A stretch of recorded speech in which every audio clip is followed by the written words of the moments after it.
Well, good morning, friends. I am Pastor Michelle here at Harmony Creek Church. And in case you didn't know, I'm a pastor. I'm wearing my clergy hoodie this morning. So I wanted to offer up my sermon for this upcoming Sunday. I wanted to just offer it up early, and it will be posted on Sunday. But I wanted to go ahead and record my sermon. So, sorry, I'm a little out of breath. And I'm just going to go with it. I'm going to take a drink of my Dunkin'. Okay. So let's start. Our passage this morning is a parable that Jesus gives from Matthew about the two builders. We have the wise builder who built his house upon a rock, and the foolish builder who built his house upon sand. So that is our scripture for today. But we're going to start with the story of the three little pigs, because I think that goes really well with this passage about building. But it's not the traditional story of Three Little Pigs. I found a more modern day version of the story that's a little bit more funny. So let's start with this story. So once upon a time, three little pigs finally moved out of their mom's house because her Wi-Fi password kept changing and she needed boundaries. The first little pig, Chad, said, "I'm going to build my house fast so I can focus on my influencer career." So he built his house out of cardboard boxes from online shopping and called it Minimalist. He spent the rest of the day filming a video titled Tiny Home Tour. The second little pig, Dylan, was slightly more responsible. "I'll build something sturdy, but not like too sturdy," he said. So he built his house out of IKEA furniture. Halfway through, he had 3 extra screws, a missing wall, and a deep existential crisis. That is what happens to me, side note, every time I try to build anything, put anything together. So the third little pig, Marcus, rolled his eyes. "I'm building a real house," he said. So he built his house out of brick and also installed a security system, a smart doorbell, and motion lights because he watches a lot of true crime.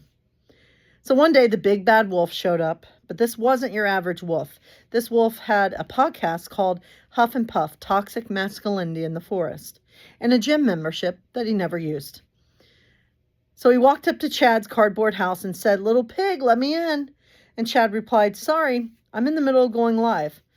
The wolf shrugged and said, "Okay, content it is." He huffed and he puffed and the house collapsed instantly. Chad screamed, "Wait, this I guess is good for views." And he ran off to Dylan's house. At Dylan's IKEA house, the wolf knocked again. "Little pigs, let me in." Dylan whispered, "If we stay really still, maybe he'll think we are furniture." The wolf huffed and puffed and the house fell apart, but honestly, it was already halfway there. The pigs ran to Marcus's brick house. The wolf arrived, slightly out of breath. "Little pigs, let me in." Marcus checked his phone. "Nope, I've got you on camera, and I also just posted your face to the neighborhood app." The wolf tried anyway. He huffed and he puffed and he pulled a muscle. He sat down and said, "Honestly, this feels like a lot of effort." Marcus opened the door a crack. "Have you considered therapy?" And so the wolf didn't eat anyone. He started working on himself. Chad pivoted to a Rebuilding My Life series. Dylan finally finished his house 2 months later. And Marcus started a side hustle installing home security for stressed out woodland creatures. And you know what? They all lived happily ever after, with strong boundaries, better construction choices, and at least one group chat that nobody ever leaves. So there you have it.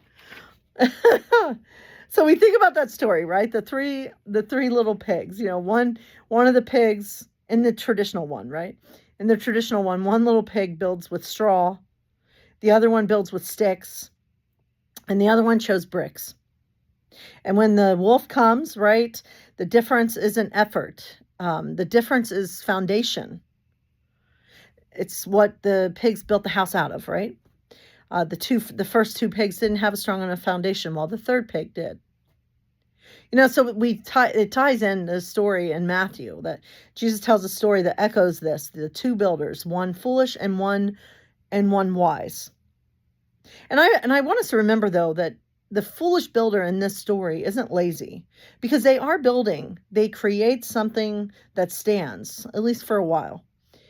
but it's built on sand. And when the storms come, it collapses because it doesn't have a very firm foundation. And, this can show up in our lives, right? And, Robin Myers, and we think about this with the foundation. What is our foundation? Robin Myers writes a book called Saving Jesus from the Church. And in it, he talks about how we've inherited a faith that looks like a house, and perhaps like a house that's built on sand rather than a rock.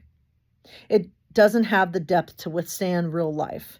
It's a faith built on certainty instead of transformation. It's a faith built on surface instead of substance. That's what has become of the Christian faith.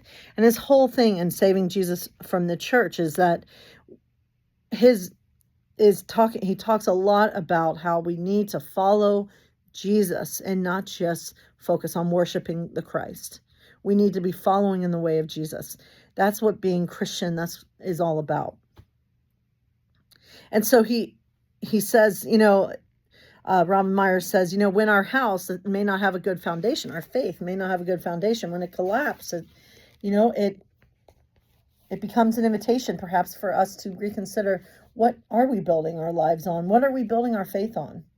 Which brings me to another voice, and that's Richard Rohr in his book, The Universal Christ, which I've talked about already. But Rohr, stretches this idea of the rock even wider. He reminds us that Christ is not just a figure we believe in, like Myers says, right?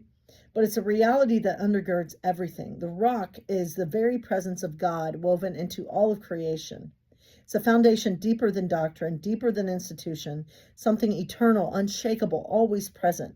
So instead of sand, we're called to build on a rock, and that is perhaps the rock, this presence of God, God's love being permeated throughout all of creation.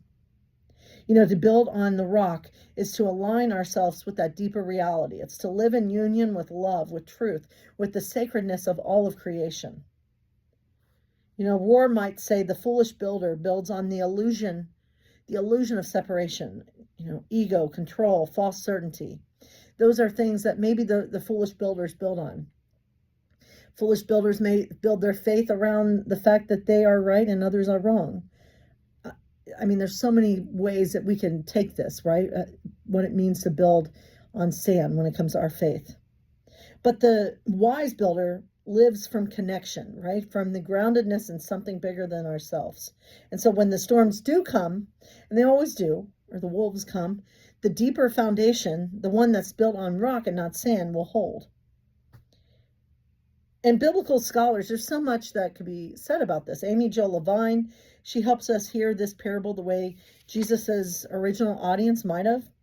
Levine reminds us that Jesus's parables aren't just these comforting stories. They're disruptive. They're meant to wake us up.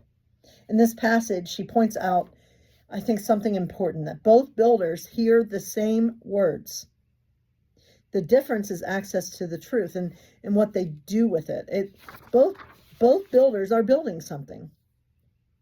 The wise builder doesn't just admire the teaching but they embody it. The foolish builder hears it and then goes on as if nothing has changed, doesn't really follow exactly what he has been told, perhaps.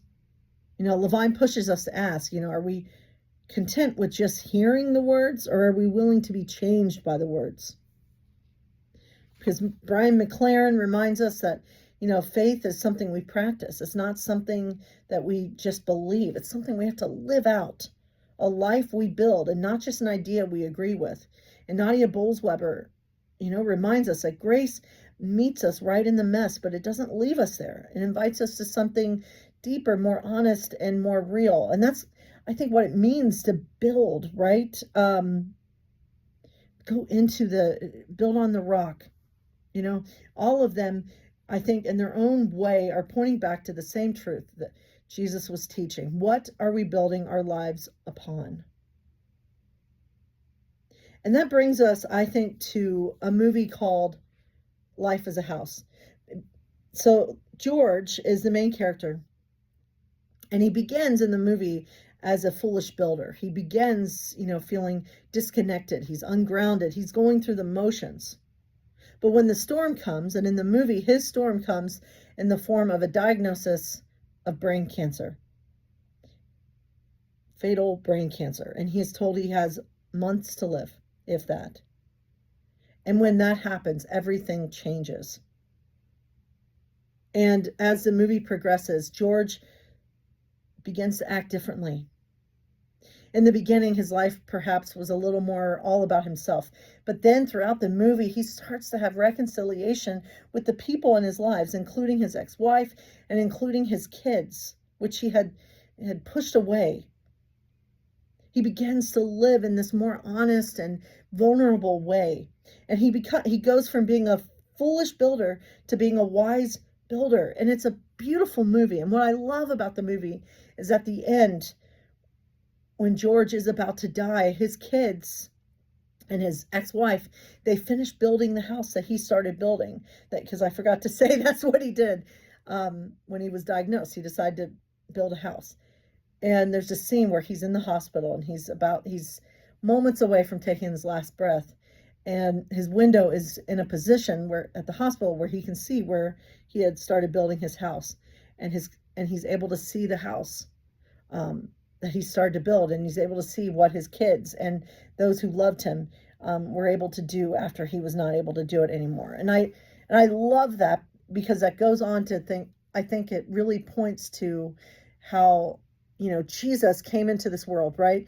And began living in such a way that he is showing us how to be human, what it means to follow in the way of Jesus, what it means to bring about God's kingdom on earth. He started this, and we are part of finishing or continuing what he started. Maybe not finishing it, but continuing to live like Jesus, continuing to love like Jesus. And we're building a better world, one act of love at a time, one act of compassion at a time, one act of justice at a time. And we're doing this by building upon the rock and not building upon the sand, because we want whatever we're building to hold up. We want it to hold up in the midst of the storms of life, in the midst of any wolves that may try to come and blow it down, right?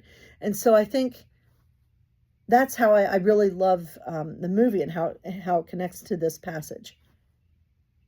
And the thing is, all of us, right, we can also, if we've been a foolish builder at times, we can also become a wise builder. And we do this like brick by brick, right? We can choose depth over surface. We can choose connection over isolation. We can choose love over fear, practice over pretense. We can move from sand to rock. And maybe that's the invitation. Excuse me. Today, not guilt, not shame, but awareness, to notice in our lives and the lives of the church even, where the foundation feels shaky, to listen again to the teachings of Jesus, not just with our ears, but with our lives, to trust that the rock, the teachings of Jesus, the rock is not fragile, that it can hold our doubts, our questions, our becoming. Because the thing is, friends, storms will come, but when our lives are grounded in something deeper, in the Christ who is both within us and beyond us, in a love that's practiced and not just proclaimed, that when the winds blow and the rains fall, we don't collapse. We stand, and we stand together. And not because we got everything right, but because we built on something that can't be shaken.